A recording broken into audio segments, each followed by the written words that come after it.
She's a goddamn lovely band. She's a lovely band. She's a goddamn... All right, you turkey stuffed little garglers of gravy. I don't know what you are. The reasons you would want to remove the grill are there's a variety of jobs that you would want to remove the grill for. Anything involving removing or replacing the radiator or the fan shroud, the fan module as it's called, requires removing this. If you are working on the front head, if you're replacing the front cylinder head, you would want to remove this. If you were doing the catalytic converter on the front and you wanted better access to the bolts, because it's pretty tough to get to them from the bottom, that would be another reason to take this off. And if you were doing an engine swap, of course, this has to come off and out of the way. Are there other ones? Air conditioning condenser, power, yeah, maybe the power steering cooler. The basic guts of the grill, for Italian reasons known only to the Italians, they're enamored of these T30 Torx bolts, T-O-R-X, T30, it'll be printed on, it's T30 Torx. I've seen this called a star bit as well, but it isn't, it's a Torx. And you'll see that the first stage of this is going to involve the outer grill covering, then there's an inner grill covering, and then we're going to remove this crossmember piece, which is the important part. The overview of this is that you'll have to disconnect this air intake tube to get this out of your way. In theory, you can also remove the bottle or otherwise drain the bottle. I'm going to leave the bottle on because I only need access to this particular corner here for the alternator where it lives. But if you have to take the bottle off, it's quite simple. 3 hoses, 1 13mm bolt, and you'll want to drain it first so you don't make a mess, or you just want to make a mess. If you're worried about it, you can get a turkey baster down here and just get the remnants of the bottle out so it doesn't pour everywhere or whatever. All right, but the important thing to know is these T30s, they tend to, if you've never had it off, they tend to rust and do other things. If you find one that's stuck, this must have been off because these are coming out fairly easily.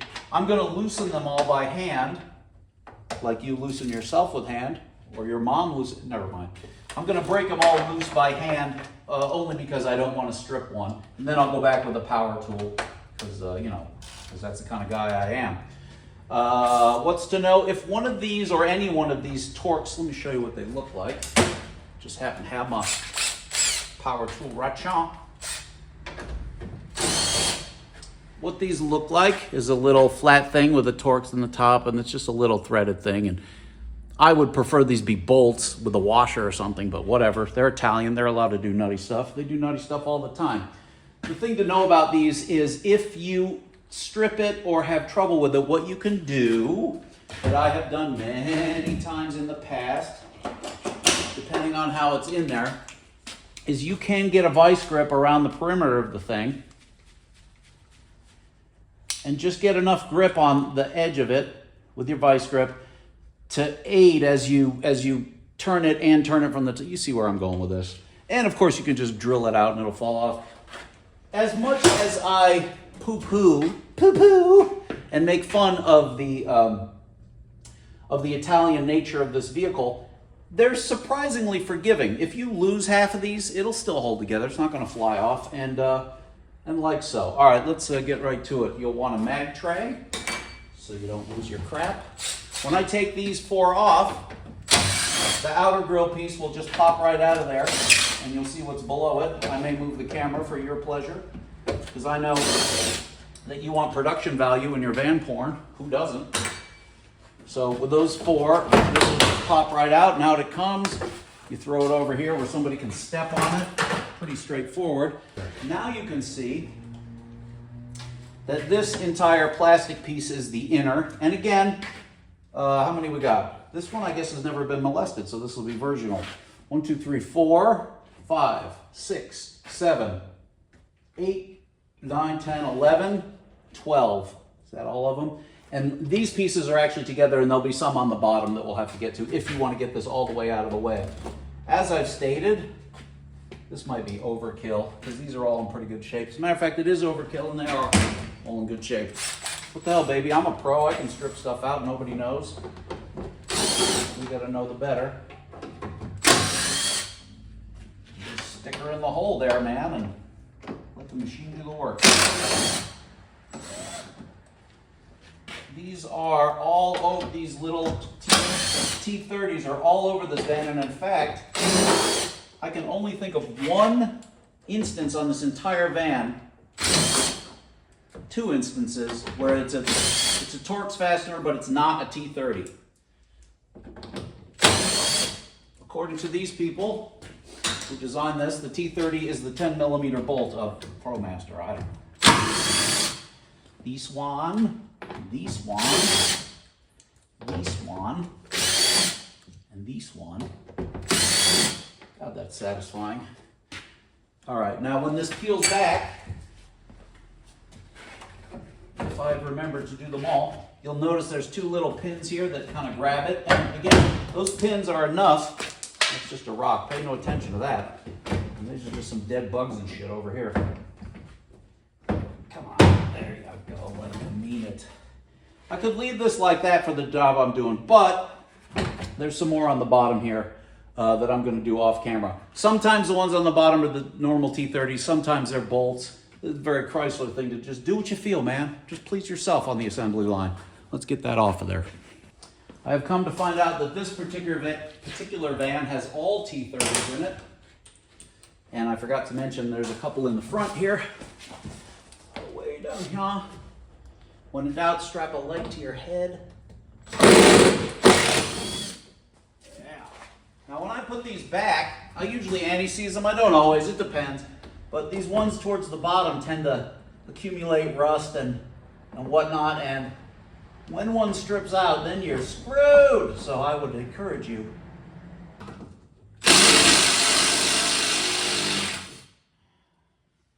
104.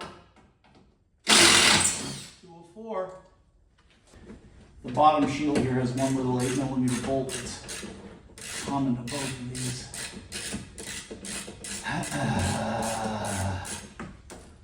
Supposed to be simple. All right. Well, there you go. Now, if the goal is to get this physically completely out of the way, like you were doing an engine swap or something more complicated, you would need to remove the hood latch. The hood latch is attached to the cable back here. 3 10mm bolts, very simple. For my purposes to tackle this alternator, I just want to get this loose so I can swing it out of the way, and then I got all the access I would ever need. So, to do so, you're going to need a Phillips of about that size. This air intake, which really does very little, all it does is retain it. The van pulls its air from behind this piece. Technically, it pulls its air from this hole or this hole. You know, I know how you feel about random holes. Anyway, those two little turds look like that, and yes, they're usually rusty and crusty and annoying, like your mom. So now this little air intake is free. These are all 10s. One. There's usually one in this little hole here. 2. And those are bigger physically. Ew, an icky dead bug. 3. We'll come over here, same story over here. 4. 5. Usually 6 in there, but these are missing. 7. Into the match tray she goes. Now, these little guys that secure the radiator, they'll move out of your way, or you can take them out of your way. Look, I can't tell you how to do everything, but you see what I've got going on here? As long as it's not going to puncture anything, you can literally just sit there like that. That's fine. I might even turn it a little bit so it's more out of my way. I might even do something like this. I'm a gambler. Just so it's not resting on the sensitivity of the thing. By the way, while we're here, you can see how the bottle is held in. This little 13mm bolt holds it to the core support, and then it just pops up. But the hose, the output hose on the bottom, goes up through that bracket. You can also remove the bracket by removing these 10s, but this thing always tends to break and whatever. And the hood latch, again, very easy. You do the 3 10s and the hood latch comes out. you mark it, which this one has been marked at the factory, because the hood latch, as the cable stretches, you can adjust it, make it pull more. But this one's already been painted. That's how I do it. I just put a little dab of paint on it, and then this whole piece would be out of your way. That would allow you to do, some other stuff. What else is there to know? I don't know, that's about it. All right, it's noisy because the heater's on, but there's one little thing I want to show you. I've stuck one of these Torx flat fasteners in here just as a demonstration about why I'm using the tools I'm using. If you'll notice, if I were to put this in here, right, it's very easy to get this angle wrong and strip the fastener out.